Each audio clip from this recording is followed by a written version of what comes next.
Blitar di Gunung Sitoli, Sumatera Utara melaporkan terus mendalami dugaan perundungan dan pelecehan seks dan menguras bak mandi yang penuh darah korban karena disuruh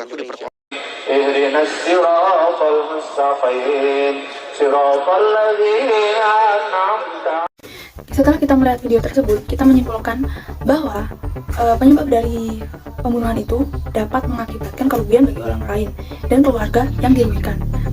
Nah, di sini saya akan menjelaskan tentang bahaya pembunuhan dan apa sih sebenarnya pembunuhan itu.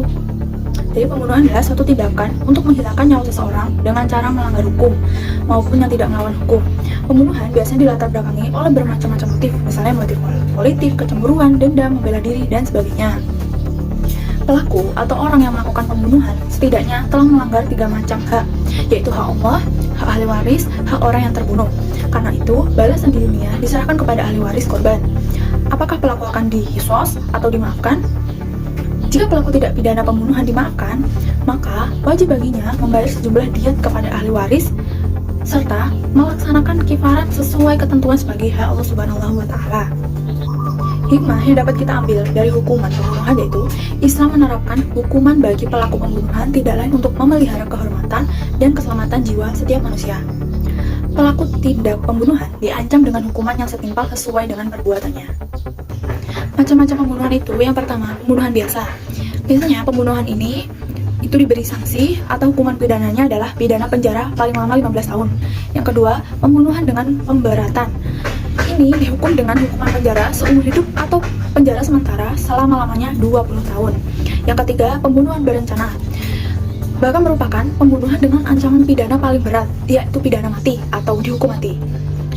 Yang keempat, pembunuhan yang dilakukan dengan perintah yang sangat tegas oleh korban sendiri, yaitu biasanya pidana penjara paling lama 5 tahun atau pidana kurungan paling lama 1 tahunan.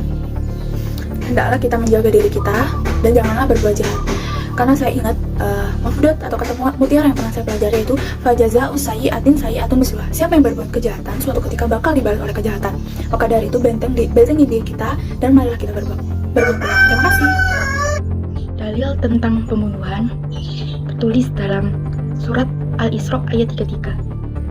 A'udzu billahi minasyaitonir rajim. Bismillahirrahmanirrahim.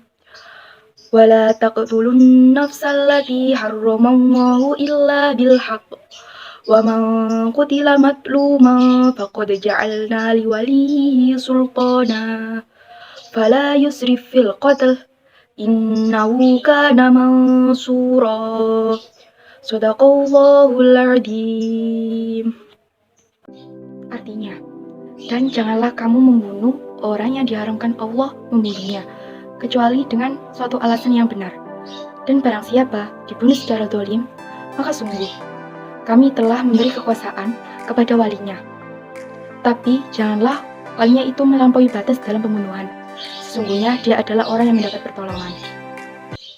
Pelecehan seksual adalah segala macam bentuk perilaku yang berkonotasi seksual yang dilakukan secara sepihak dan tidak dikehendaki oleh korbannya. Bentuknya dapat berupa ucapan, tulisan, simbol, isyarat, dan tindakan yang berkonotasi seksual. Aktivitas yang berkonotasi seksual bisa dianggap pelecehan seksual jika mengandung unsur-unsur sebagai berikut, yaitu adanya pemaksaan kehendak secara sepihak oleh pelaku, kejadian diteguhkan oleh motivasi pelaku, kejadian tidak diinginkan korban, dan mengakibatkan penderitaan pada korban. Bentuk-bentuk pelecehan seksual. Secara umum, pelecehan seksual ada 5. 1. Pelecehan fisik. Pelecehan fisik, sentuhan yang tidak diinginkan mengarah ke perbuatan seksual, seperti menepuk, memeluk, mencubit. Kedua, pelecehan lisan, yaitu ucapan verbal atau komentar yang tidak diinginkan tentang kehidupan pribadi atau bagian penampilan seseorang, termasuk lelucon dan komentar bermuatan seksual. 3. Pelecehan non-verbal atau isyarat, bahasa tubuh atau gerakan tubuh bernada seksual, seperti kerlingan yang dilakukan berulang-ulang. Pelecehan visual, yaitu memperlihatkan materi pornografi berupa foto, poster, gambar, kartun, atau lainnya. Kelima, pelecehan psikologis atau emosional, yaitu permintaan-permintaan dan ajakan-ajakan yang terus-menerus dan tidak diinginkan. Ajakan kencan yang tidak diharapkan, penghinaan atau celaan yang bersifat seksual. Korban berusaha melawan dan berteriak minta tolong. Namun karena kondisi sepi, tidak ada satupun warga yang menolong korban. Korban bahkan diseret pelaku di tengah guyuran hujan. Selain melakukan pelecehan seksual, pelaku juga merampas ponsel korban. Berdasarkan